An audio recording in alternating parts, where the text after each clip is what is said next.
Prepara aí a sua Bíblia.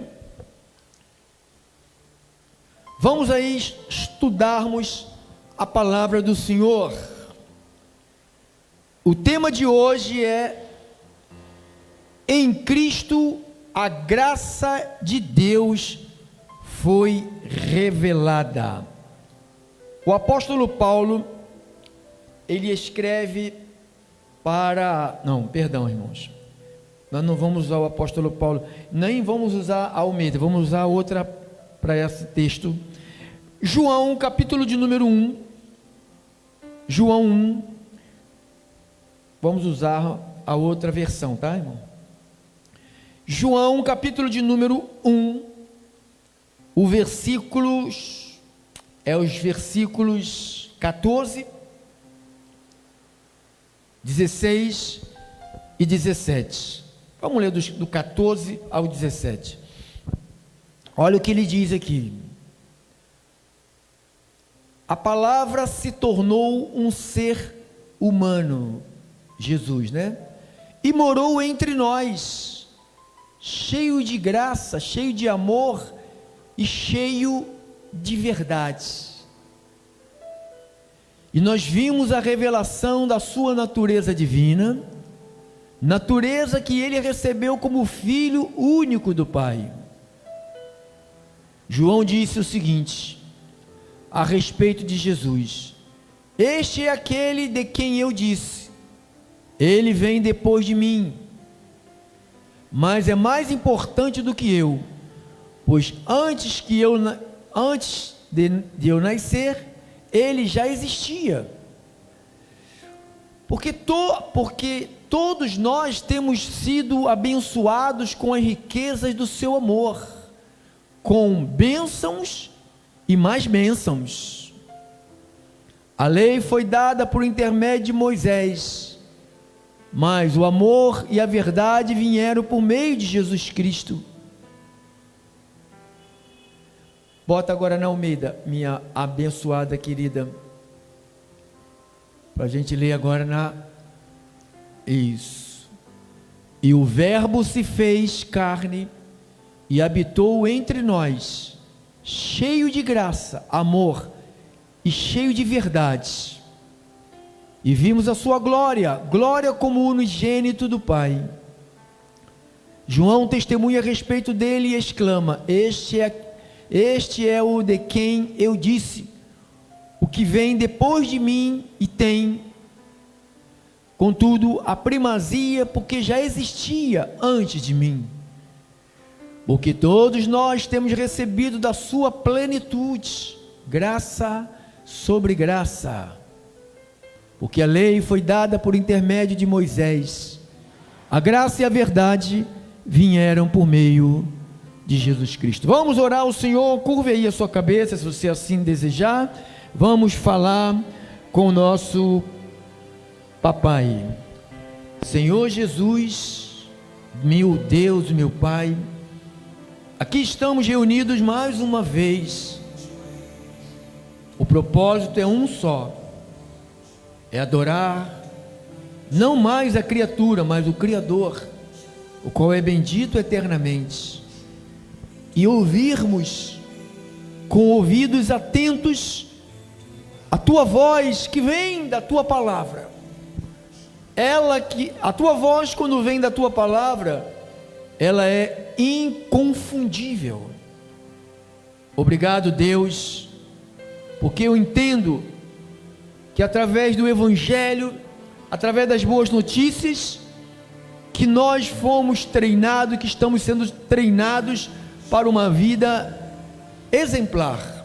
Eu oro em nome do Cristo ressuscitado, e o povo de Papai Deus digam todos amém, amém, amém e amém. Dá-lhe um aplauso ao nosso papai, dá, por favor.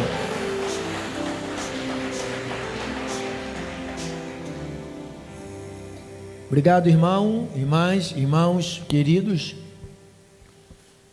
Eu me sinto muito feliz por poder, nesta maratona sobre a graça de Deus, não sei se você recebeu alguma coisa de novo no seu coração depois dessa mensagem? Tomara a Deus que sim. Mas eu quero que você não só tenha ouvido isto, mas que você pratique todos os dias da sua vida o amor, a generosidade, a compaixão, porque isto são as características de alguém que verdadeiramente recebeu a Cristo em seu coração. Em Cristo a graça de Deus foi revelada. Aqui nós lemos que Jesus trouxe a graça. Diga, a graça. E o que a graça trouxe sobre nós? Romanos 3:24. Nós vamos ler algumas passagens. Romanos 3:24. Olha o que diz. O que a graça de Deus trouxe até nós. 3:24. Primeiro 20, bota no 22, irmã. 22, boa ideia, né? 22. Justiça de Deus mediante a fé em Jesus Cristo. Justiça de Deus, 22, 3:22. Justiça de Deus mediante a fé em Jesus Cristo, para todos e sobre todos, mas não é qualquer um, os que creem, porque não há distinção, pois todos pecaram e todos carecem da glória de Deus, da misericórdia de Deus, da luz de Deus chegar até nós, sendo justificados, como? Gratuitamente. Fomos justificados gratuitamente por sua graça, ou seja, fomos justificados gratuitamente por sua compaixão, a compaixão de Deus que trouxe a nós justificação, sendo justificados gratuitamente por sua graça, mediante a redenção que há em Cristo Jesus, a quem Deus propôs no seu sangue como propiciação mediante a fé, para manifestar a sua justiça por parte de Deus, na sua tolerância, deixando impune os pecados anteriormente cometidos. Então eu quero deixar aqui primeiro, que todos nós, mesmo pecando voluntariamente ou se segurando para não pecar, já nascemos debaixo dessa sentença. Qual sentença? Pecado. Precisamos de um Salvador. Precisávamos de alguém que nos libertasse disso. E em nós não encontramos nenhum recurso que nos libertasse do pecado, que nos justificasse. Então Jesus, para frente, sendo justificados gratuitamente, mas essa gratuitamente teve um preço, que nós sabemos que foi o sangue derramado de Jesus. Amém? Glórias a Deus. Então Jesus nos justificou. Romanos 5,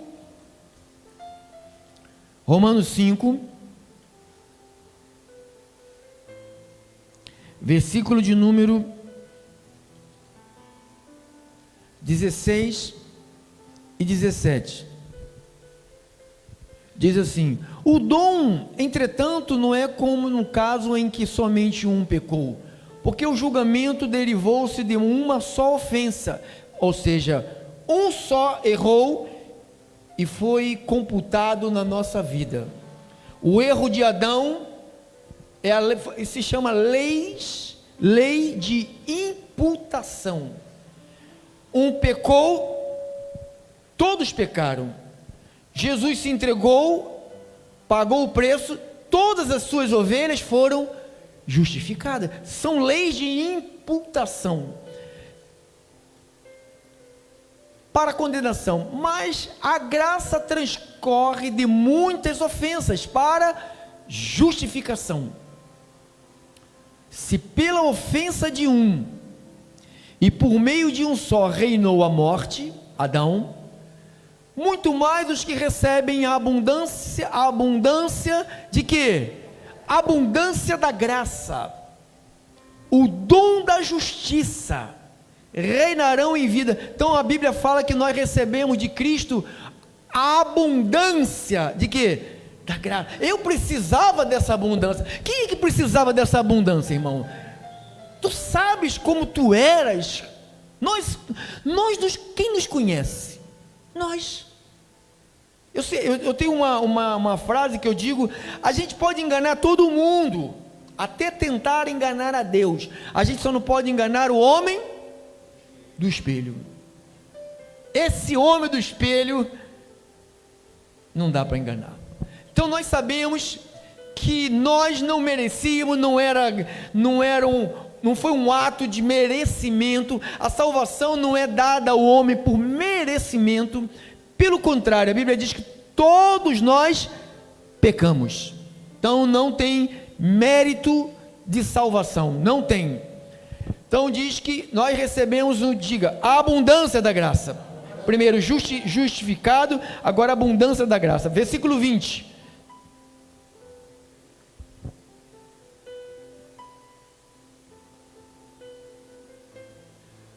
Sobreveio a lei para que avuntasse a ofensa. A lei veio para mostrar toda a decadência do homem. Quando a lei chegou, ela mostrou como é que o homem estava numa depravação moral, espiritual. Então, o homem se afastou moralmente, o homem se afastou espiritualmente, o homem morreu, diz que ele morre. Então diz que sobreveio a lei para que avuntasse, para que mostrasse ao homem a decadência do homem. Mas onde abundou o quê? O pecado. Por isso que muita gente fala assim: para mim não tem jeito, eu já fiz isto, eu faço isto, faço aquilo, já fiz isso, já fiz aquilo, então para mim não tem jeito. Então tem muita gente que está me ouvindo agora, está envolvido com barra pesada, está envolvido com situações difíceis de ser perdoado pelo homem. Mas a Bíblia está dizendo aqui, nas palavras do apóstolo Paulo, que onde abundou o pecado, diz que superabundou a graça de Deus. Ou seja, aonde aquela pessoa que primeira coisa a gente tem que reconhecer, para essa abundância, para superabundar esta graça, nós temos que reconhecer que nós não merecemos nada, nós somos falhos, nós somos, na carne nós não temos direito a nada, irmão, nós não temos direito nem a ter saúde, nós não temos o direito de ter família, nós não temos o direito de ter sossego nenhum dia. Se nós fôssemos receber o salário daquilo que nós fazemos, nós receberíamos zero. Mas diga: superabundou. Essa superabundância é uma superabundância de generosidade. Por que Paulo escreve isso, irmão? Porque ele põe ali a vida dele.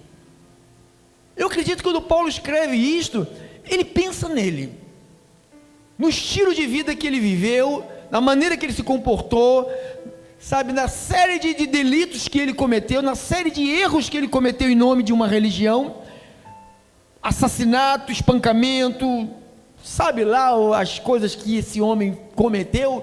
Por isso que ele diz que aonde abundou, então ele estava falando dele, porque ele percebeu como que superabundou na vida dele o que? A graça de Deus. Mas ele não teve vida fácil não, a vida dele foi de couro em cima dele, a vida dele foi de sofrimento, mas ele não se incomodava, ele dizia que aquilo ali era treinamento para ele. Falei: eu aprendi a viver contente em toda e qualquer situação. Para falar isso tem que estar cheio da graça de Deus. Superabundou a graça, a fim de que, como o pecado reinou a morte, tá bom, esse é só o 20, só até o 20. Vamos aqui na outra passagem, 2 de Coríntios 12, 9, 2 de Coríntios 12, 9, nós lemos já essa passagem. 12:9 diz,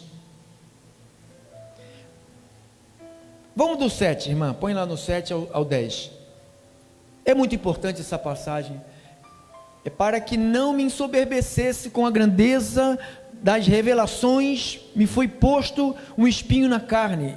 Ontem eu até falei dessa situação. Espinho na carne é uma situação que não te deixa. Não sei se você tem. Eu tenho. Não sei se você tem. Situações que se repetem.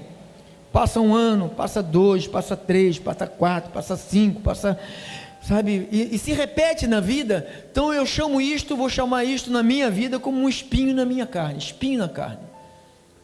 Diz que é o mensageiro de Satanás para me esbofetear, a fim de que eu não me exalte. Para que eu, esse espinho na minha carne, mostra que eu sou um ser humano igual aos outros. Eu não sou super-homem, eu não sou Superman, eu não sou Homem de Ferro, Homem de Aço, não sou Batman, não sou Robin, não sou nada disso. Eu sou alguém que também é gente e tem espinho, um espinho na carne. Então, para que eu não me exaltasse, porque você quando é uma pessoa de Deus, eu estava ouvindo algumas pessoas mandando mensagem para o Eupídio, né? Aí, se a pessoa não tiver um grau de entendimento, essa pessoa ela se exalta achando que ela é o máximo. Então você sabe que você não é o máximo, por isso que às vezes a gente tem situações contrárias na nossa vida, para a gente entender que a gente não é o máximo, a gente não é o superior, a gente não é o queridinho, não é a cereja do bolo, a gente é igual a todo mundo. Aqui não há diferença de preto, de branco, de louro, de rico, de pobre, não há diferença. Aqui para Deus todo mundo é igual. Então quando você recebe elogio como pastor, digo eu recebo muitos elogios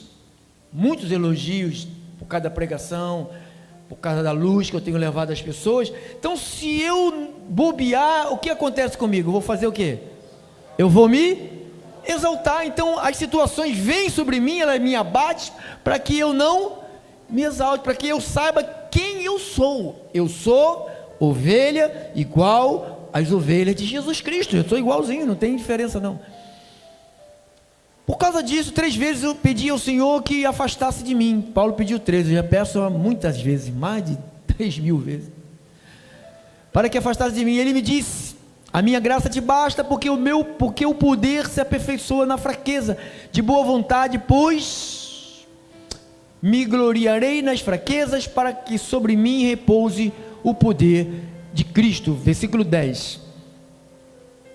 Pelo que sinto prazer nas fraquezas, nas injúrias, nas necessidades, nas perseguições, nas angústias, por amor de Cristo. Passo tudo isto por causa que eu amo Cristo. Você não passa situações porque você ama. Quantas coisas você queria fazer, tem até razão de fazer, mas você não faz porque você ama Cristo?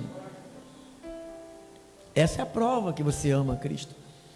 Então diz, por amor de Cristo, porque quando sou fraco, isso é bom demais, quando eu sou fraco, então é que eu sou forte. Quando na minha carne não há nada para oferecer, porque a gente, sabe, há um problema na vida de um pastor, na vida de alguém que é pastor, é presbítero, bispo, que está na frente de rebanho, quando ele acha que ele é forte, quando ele já pega a parte da pregação, faz como uma coisa profissional. Você sabe que há pessoas que são profissionais na pregação. A unção de Deus já não está sobre aquela pessoa, mas aquela pessoa virou um profissional. Ele se intitula sempre forte. Foi por causa de mim. Foi por causa de mim. Foi eu quem preguei. Foi eu quem orei.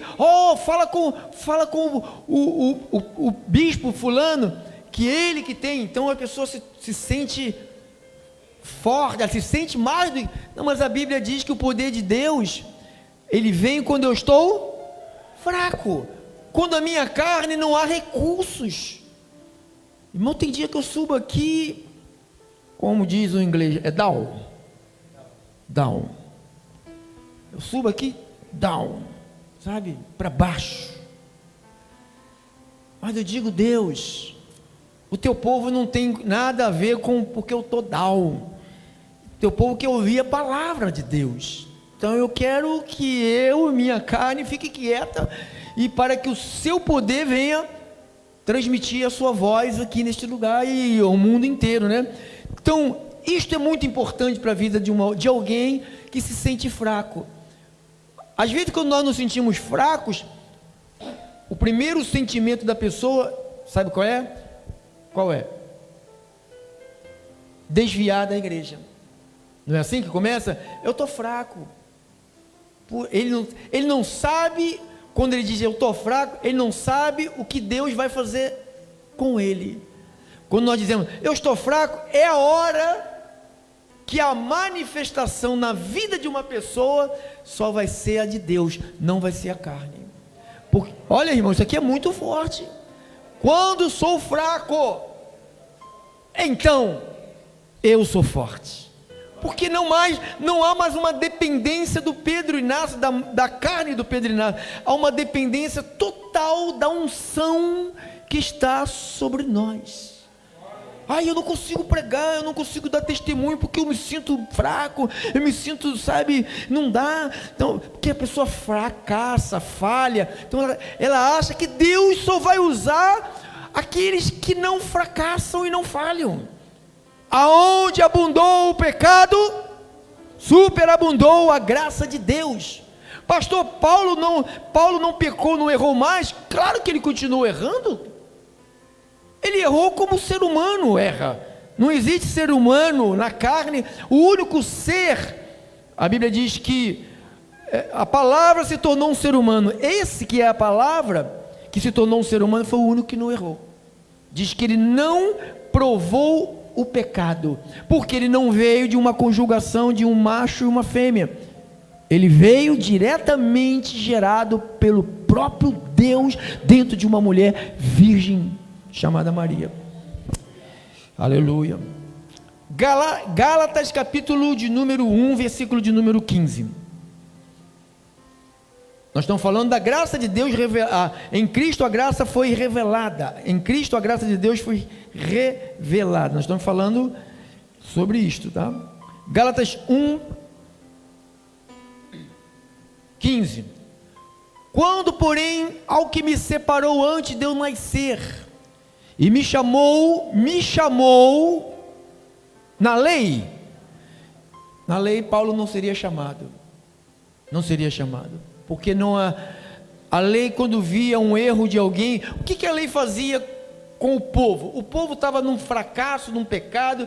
O que a lei fazia? Colocava o povo distante de Deus, e separavam alguns homens que tinham alguns rituais que eles pensavam, e Deus deixava eles pensarem que aqueles ritos que eles faziam deixavam eles melhores do que o povão.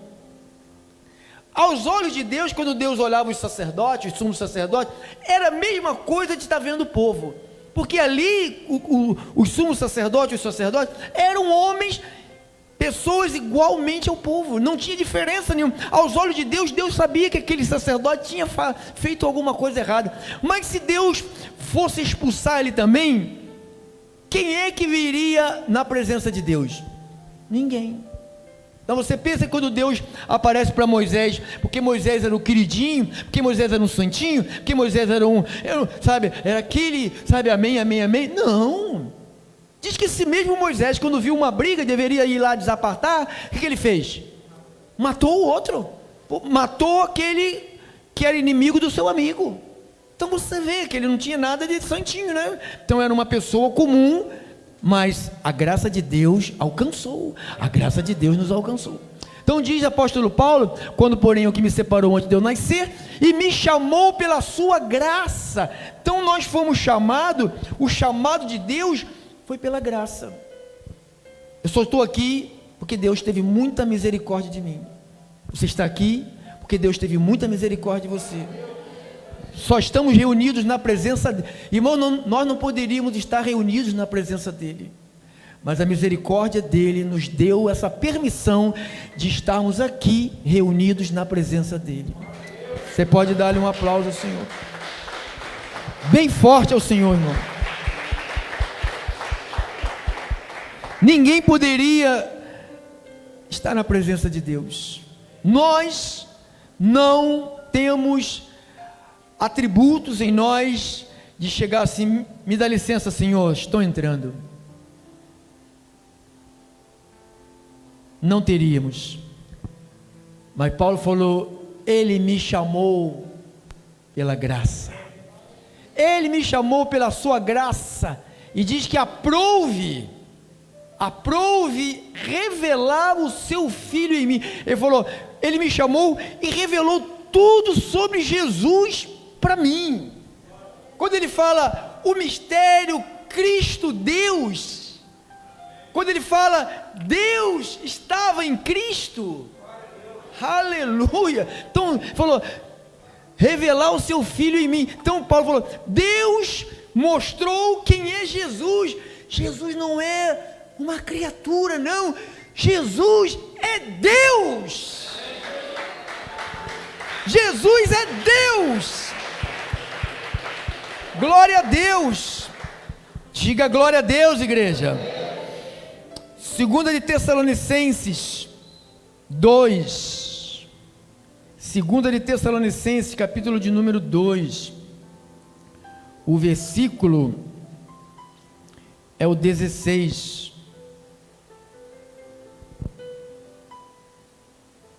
E o 17.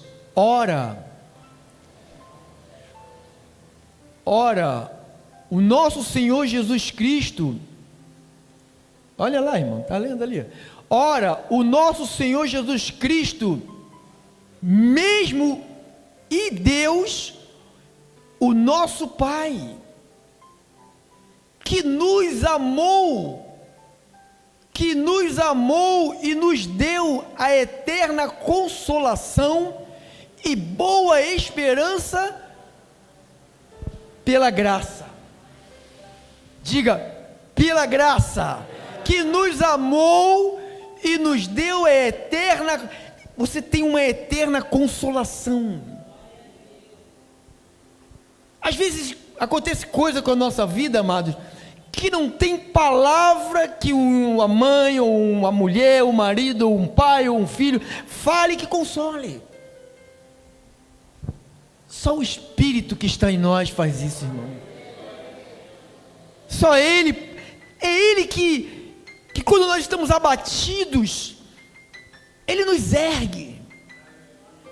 Então Ele diz que Ele nos deu a eterna consolação, Ele nos deu a boa esperança. Nós temos uma boa esperança, irmãos, pela graça, pela misericórdia, pela bondade, pelo amor. Consolem o vosso coração e vos confirme em toda boa obra. Confirme vocês nessa boa palavra, irmão. Amém? Estamos caminhando para o final, hein? Agora 1 de Timóteo, capítulo 1, versículo 9. 1 de Timóteo, capítulo 1, versículo de número 9.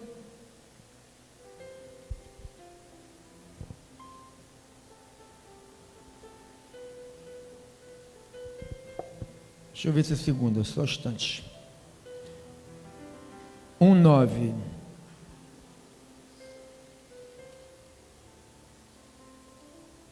Vamos lá. 1 Timóteo 1:9. Diz assim a palavra do Senhor: tendo em vista que não se promulga a lei para quem é justo, mas para os transgressores e rebeldes, irreverentes, pecadores, ímpios, profanos, parricidas, matricidas, parricidas quem mata pai, matricida quem mata mãe, homicidas, impuros, sodomitas, raptores de homens, mentirosos, perjuros, para tudo quanto se opõe à sã doutrina, segundo o evangelho da glória do Deus bendito, do qual fui encarregado. Não era esse versículo não, abençoado, mas deixa correr. Vamos para Tito 3,7, para finalizarmos aqui.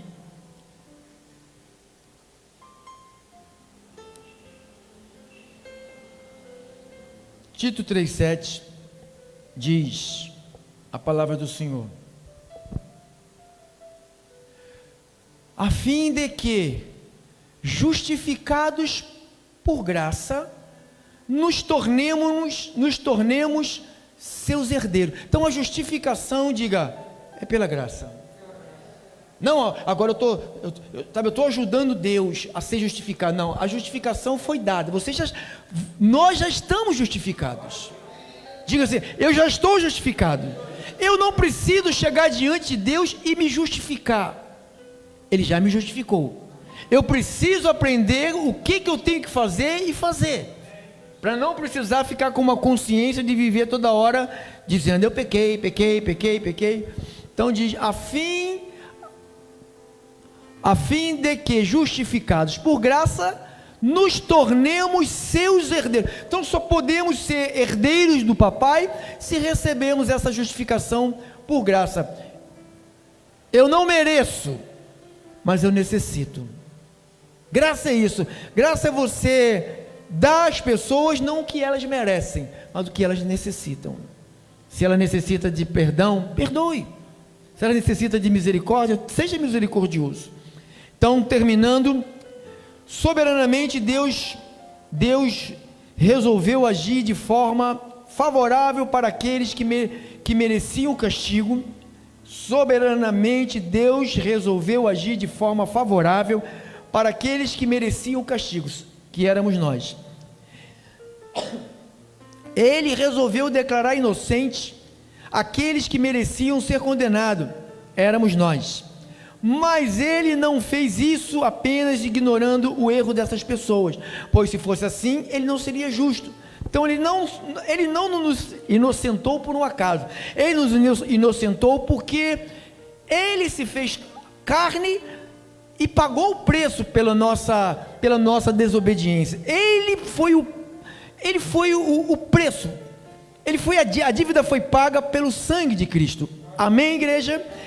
Então, nesse ponto encontramos Cristo nos mostrando que de fato a graça de Deus. Nesse ponto encontramos Cristo nos mostrando que é de fato a graça de Deus.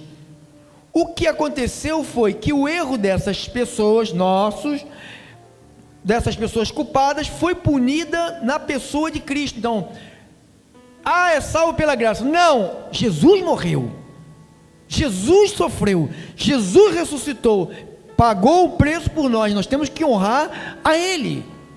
Nós não podemos viver sem honrá-los, porque Ele que nos trouxe de volta para Deus. Você diz amém? A dívida dessas pessoas alienadas foi colocada na conta de Cristo, quitada integralmente por Ele. Eu digo amém. Nesse sentido, a obra expiatória de Cristo, a maior expressão da graça de Deus. Então, a obra expiatória de Cristo foi a maior expressão da graça de Deus. Por isso, é muito apropriado que a Bíblia fale da salvação. Então, esta salvação que nós recebemos de Deus, ela veio da graça de Deus. Essa era justamente a nossa situação. Éramos escravos do pecado, não tínhamos como pagar a nossa dívida. Então, quando Cristo veio ao mundo para resgatar pecadores miseráveis que mereciam o inferno, a palavra graça assumiu o seu significado pleno. Dessa forma, a salvação é um dom de Deus para nós. Sendo um dom, ela não vem em resposta às nossas boas obras ou em recompensa aos nossos méritos. A salvação é a graça, e a graça é justamente aquilo que não temos o direito algum de receber. Então, como diz no antigo hino, né? Estou repetindo o que eu disse no domingo, o hino de John Newton. Ele diz assim num hino que ele escreveu: graça maravilhosa, quão doce som que nos salvou um desgraçado como eu. Eu digo também, eu era um desgraçado, e Deus manifestou a sua graça. E se Deus manifestou na sua vida, diz amém. Assim disse o Senhor, assim disse a palavra do nosso papai. Glória a Deus. Fiquemos de pé, irmãos. Fica de pé, por favor. Vamos terminar nosso encontro de santos. Isso aqui é um encontro de santos. Esse é o encontro dos santos. Aqui nós não viemos aqui para receber o santo. O santo já vive em nós.